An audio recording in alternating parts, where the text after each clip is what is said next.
Now in the introduction part, we are going to see Maxwell formulated a set of equations including electric and magnetic fields. So in this lesson children, these electromagnetic waves are formed because of the both the electric and magnetic components together and their sources. Sources means what? Which are producing this. So when you see the charge and the current densities also will be taken into account. These are known as Maxwell's equations together with the Lorentz force formula. What is meant by Lorentz force formula?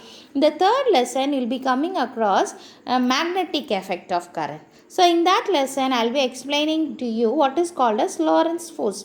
So at this stage, you just understand that Lorentz force is nothing but the force experienced by a charge when placed in a magnetic field. That's all. Force experienced by a charge when placed in a magnetic field. They mathematically express all the basic laws of electromagnetism.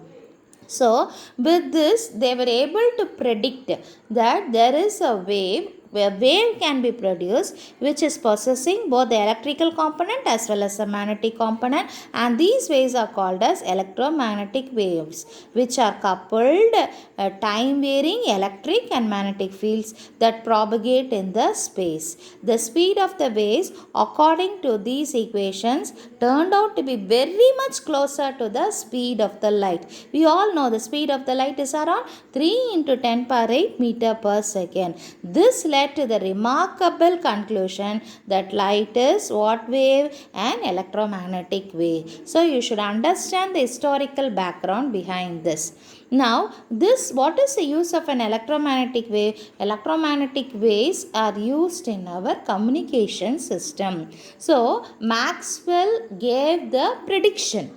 But what happened was, Hertz was the person who demonstrated and who experimentally first produced the electromagnetic wave in the year 1885. So, he experimentally demonstrated how to produce an electromagnetic wave in a lab.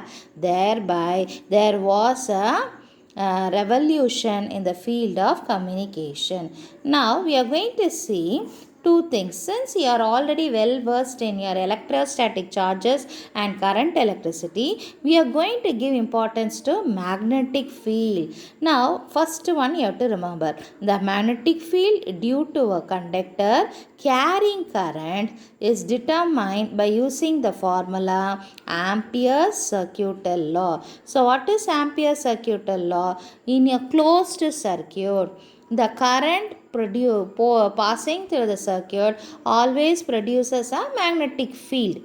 Always remember this. The current through the circuit produces a magnetic field. So, according to Ampere's circuital law, the closed integral, you can see an integral over here and you can see a small circle over here. Closed integral vector B dot vector dl is equal to mu naught into I naught, where mu naught is permeability of free space.